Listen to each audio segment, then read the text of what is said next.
Xayrli kеш, siz yangiliklar çıkarılışın qaraysiz. Studiyada Alina Hismatulina, bugungi kunning tip temalari. Россияның ауыл хуҗалыгы күзәтчелеге идарәсе Татарстанның кара исемлеккә кертте. Әлеге вәзгыять сөт продуктларының бәясенә ничек тәэсир итәр, Гүзәл Шихапова ачыклады. Шаулы юлларында үлем очраклары кимеде, әмма җәрәхәтләнү очраклары киресенчә артты. Ни өчен? Сәбәпләрен эшлекле Дүшәмбе киңәшмәсендә санадылар. Belki işte okular Xitoyga beyli kompozisiyalarni yoki o'zbekchalik kiritish kerak deb hisoblayman. Тукай яр буе паркын, Шишкин һәм Тинчурин бульварларын нәрсә көтә? Россия ауыл хуҗалыгы күзәтчелек идарәсе Татарстанны түләмә, ягъни Сибирская язва таралган төбәк буларак кара исемлеккә кертте. Бу хәбәрдән соң масса күләм мәгълүмат чараларында һәм халык арасында бу хәл сөт продуктларының бәясен артуга китерәчәк дигән сүзләр таралды. Янәсе җитештерүчеләргә сөтне өстәмә эшкәртү өчен өстәмә җайланмалар сатып алырга туры киләчәк. Түләмә бәяләргә тәэсир итәрме? Бу сорауга җавап эзләр өчен без фермерлар һәм белгечләр белән очраштык. Бүген җитештерүчеләр сөтне заводка литрын 23 сумга тапшыра. Бәяләр декабрьдә арткан. Язын савым күләме артканга бәяләр төшәргә мөмкин. Җитештерүчеләр исә моңа каршы, чөнки узган атнада гына солярка бәясе 37 сумнан артып китте. Бу исә җитештерелгән продукциянең үз бәясенә тәэсир итә. Хозяйство ашламаны таратыр өчен техникасын куллана. Техника, конечно, соляркада йөри. Әмма дизельное топливода. Аннары хайваннарны үрчетер өчен һаман трактор кирәк, потому что хәзер кеше бик сельское хозяйство бикне карамый. Шуңа күрә шул кеше көчен техника белән алмаштыралар инде. Вот, и чтобы күбрәк хайваннарны тотар өчен барыбер техникасы бер кайда китеп булмый. Декабрь айында бәяләр арту сөт кенә түгел, май, эремчек һәм башка продуктларның хаклары артуга китергән. Дөрес сатып алучылар моны бик сизмәде ди сатучылар. Сөткә генә түгел, инде молочный продукцияның барсына да артты. Бик күпкә түгел, 1-2 сум. 900 граммы 3,2 сөтнең процент жирность 3,2, 47 сум тусты. 2,5 сөт 900 граммы 41 сум тора. Авыл хуҗалыгы җитештерүчеләре сөт продуктларына бәяләр көзнең соңгы аенда күтәрелергә мөмкин ди. Җәен савым арткач сөтнең бәясе төшә. Ә менә түләмәгә килгәндә кара исемлеккә керү җитештерүгә карата таләпләргә әллә ни үзгәрешләр кертми. Кайбер басмалар әлеге вәзгыять аркасында төбәкләр уңай булып калган төбәкләргә сөт продуктларын чыгара алмый дип язганнар. Әмма Сибирская язва көтүдә 20 көн дәвамында булган очракта гына сөтне кайнату кирәк. Шуңа күрә өстәмә җайланмаларда сатып алырга кирәкми. Димәк, бәяләр артмаячак. Молоковоз едет в хозяйство, загружает сырое молоко, везет в какой-то другой район. Я, допустим, знаю, что в Республике Татарстан вывозят и в Башкортостан, и в Удмуртскую республику, и в Ульяновскую область. И, скажем, если хозяйство неблагополучно по Сибирской язве, вот есть риск завоза, заноса вот этой болезни. Авыл хуҗалыгы күзәтчелеге идарәсе белгечләре сөт җитештерүнең барлык этапларында контрольне көчәйткән. Хайваннарга мәҗбүри рәвештә прививкалар ясыйлар. Соңгы тапкыр түләмә Татарстанда 2014 елда Кукмарада күзәтелде. Авыру сыер итен эшкәрткән ир-ат авыраган. Гүзәл Шихапова, Сергей Вильданов, яңалыклар. Шәһәр суды Яңа шәһәрнең беренче комплексында Маруся кафесы эшчәнлеген 60 тәүлеккә туктатты. Моның сәбәбе шәһәрдәшебез тарафыннан санитар нормаларның үтәлмәвенә зарлану. Белгечләр бинаны тикшергәч, кафедагы хаталар агулану яки масса күләм йогышлы авыру юктыру очракларына сәбәпче булырга мөмкин дигән карарга килә. Исегезгә төшерәм, бер атна алдан суд Тулпар базарында урнашкан Мәдинә кафесын да 30 тәүлеккә япты. Шәһәрдәшебез салат һәм аш ашаганнан соң үзен начар хис иткән. Әлеге туклану пунктлары хаталарны төзәткәч ачылачак. 140 меңнән артык шәһәрдәшебез йогышлы чирләр белән авырган, аларның кайберсеннән прививкалар саклый алыр иде.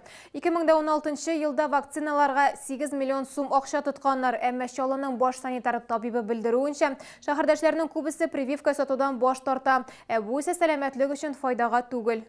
По итогам года непривитыми против инфекционных болезней из-за отказов родителей остались более 1500 детей. По сравнению с 2015 годом их количество увеличилось на 250 человек. Не могу не сказать о профилактике гриппа, тем более, что в отчетном году достигнут максимальный за последние 10 лет 35% охват прививками. Илгизер Бариев Шалада туберкулез очраклары еш теркәлә башлады дип билгеләде. Әлегә куркыныч авыру 5 югары һәм һөнәри белем бирү йортларында ачыкланган. Абитуриентларның кайберләрен укырга флюорография кагазыннан башка кабул иткәннәр. 100% все первокурсники, все, кто поступает, должны представить справку. К сожалению, при проведении эпидемиологического расследования были выявлены факты То есть отсутствия. принимают в учебное заведение без справки по флюорографии, так? Получилось так. Или флюорография поставлена была фиктивно. Шәһәрдә шәхси белем бирү учреждениеләре саны ел сайын арта. Бу хакта эшлекле Дүшәмбе киңәшмәсендә әйттеләр. Кайбер биналар күзәтчелек органнары рөхсәтеннән башка гына ачыла. Тикшерү барышында күп төрле хаталар барлыгы ачыкланды. Санитар нормаларның үтәлмәве дә балаларның сәламәтлегенә зыян салырга мөмкин. Исегезгә төшерәм, узган атнада безнең хәбәрчеләр прокуратура белән берлектә шәхси бакчада тикшерү уздырды. Хаталар табылмады, әмма башка бакчаларда да тәртип дип әйтеп булмый. Түрәләр балалар бакчаларына туклануга да зуррак игътибар бирергә телиләр. Они нужны. Это даже не обсуждается априори. Но безопасность детей, связанная с употреблением пищевых продуктов, с приготовлением пищи, я думаю, для тех, кто отдает своих детей в частные детские сады, и тех, кто берет на себя такую ответственность, она очень высокая. Үлүчеләр саны кимегән, әміне имгәнүчеләр кызганычка каршы арткан. Бүген башкарма комитетта Чаллыдагы юл йөрү куркынычсызлыгы торышы буенча узган елга нәтиҗәләр ясалды. Төп темаларның берсе җәяүлеләр һәм балалар катнашындагы юл һәлакәтләре иде. Тулырак алдагы сюжетта.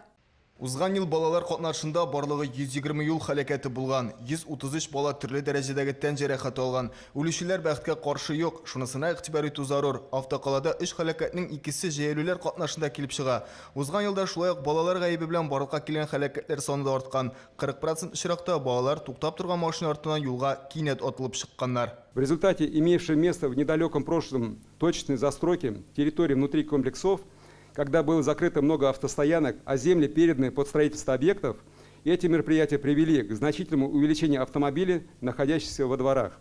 И дети, двигаясь от подъезда к игровой площадке или к школе, вынуждены были выходить на проезжую часть из-за припаркованных вдоль дома автомобилей. Чаллыда иң күп юл һәлакәте була торган урам Шулман урамы иде. 2016 елда әлеге проспектны төзекләндерү буенча зур эшләр башкарылды. Шулман проспектының эш кисеше Королев, Татарстан һәм Яшлык урамнары чатында машиналар еш бәрелешә. Проспектны яңартканнан соң узган ел ул чатларда нибары 3 кенә һәлакәт булган. 2017 елда Мәскәү проспектына ремонт ясау ниятләнә. Все детально по каждому метру пройти, посмотреть. Всех тех переделок, Рафаэль Аглимудинович, всех тех ошибок, которые допускались по проспекту Чолман, они такие были, исправления, дополнения, их необходимо исключить. Чаллы ЮХИДИ идарә башлыгы шәһәр юлларындагы зур кызыл автобусларның күпләп бирү башлавын уңай күренеш буларак билгеләп үтте. Шулык исәптән проблемалар да юк түгел. 2016 елда зур автобусларда 20 пассажир төрле дәрәҗәдәге тән җәрәхәте алган. Моны алга таба булдырмас өчен беренче чиратта барлык автобусларга да видеорегистратор урнаштырырга кирәк дип ассызыклый Радик Кадиков. Бу эш күп сорауларга ачыклык кертергә булышачак. Шулай ук зур чыгымнар да таләп итми. Райнур Агламтинов, Константин Величко, Алексей Иванов, Яңалыклар.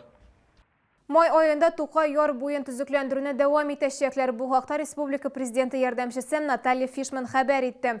Узган елларда ул эшлекле визит белән Чаллыга килде. Шәһәрдәшләр, студентлар, эшмәкәрләр, түрәләр белән очрашып, җирле паркларны төзекләндерүне мәсьәләсен хәл иттеләр. Тинчурин, Шишкин, Тукай яр буе ял итү урыннарын нинди үзгәрешләр көтә? Безнең сюжетта. Тукай яр буен төзекләндерүдән соң сентябрь айында ачтылар. Моңа кадәр бирегә беркем дә йөрми иде диярлек. Хәзер исә һава торышы нинди булуга да карамастан үзәк урамына ял итәргә ашыгалар. Әмма үзгәрешләр барыбер кирәк әле ди шәһәрдәшләр. 1,5 месяца осенью, как открылась набережная, туалета нет. Все желающие сходить в туалет, 4 арки моего дома, представьте, во что превратились, в общественный туалет. Те, которые качаются на качелях, люди, качели очень выходят на территорию проезжей части. И когда я ехал на велосипеде, меня чуть не шибло качелями. Барлык хаталарны хәзер ачыклау мөһим. Үз фикерен архитекторлар да, гади шәһәрдәшләр дә белдерде. Алар фикеренчә Тукай яр буеның исеме җисеменә туры килми. Әгәр дә бу яр буе Абдулла Тукай исемен йөртә икән, монда бәлки ничектер Абдулла Тукайга бәйле бер композицияләрне яки инде үзенчәлек кертергә кирәк дип исәплим. Тухай яр буен төзекләндерү процессы президент ярдәмчесе Наталья Фишман күзәтүе астында барды. Аның белдерүенчә, ялый турнының проекты февраль азагына кадәр әзер булачак. Мы для себя отметили необходимость установки дополнительных туалетов. И все комментарии, которые касались расширения дорожек велосипедных и пешеходных, и то, что касается создания точек активности. И мы услышали про доступ к воде, и это запланировано у нас такая дорожка по воде, которая шла бы у нас по освоенному полю, и крытая сцена с амфитеатром. Поэтому я думаю, что все, в общем-то, пожелания, которые мы услышали, все они будут учтены. Тухай яр буен төзекләндерүнең икенче этабына республика бюджетыннан 260 миллион сум акча бүленгән. Реконструкциягә май айында кирешәчәкләр. Төзекләндерүнең 3нче этабын киләсе елга караячаклар.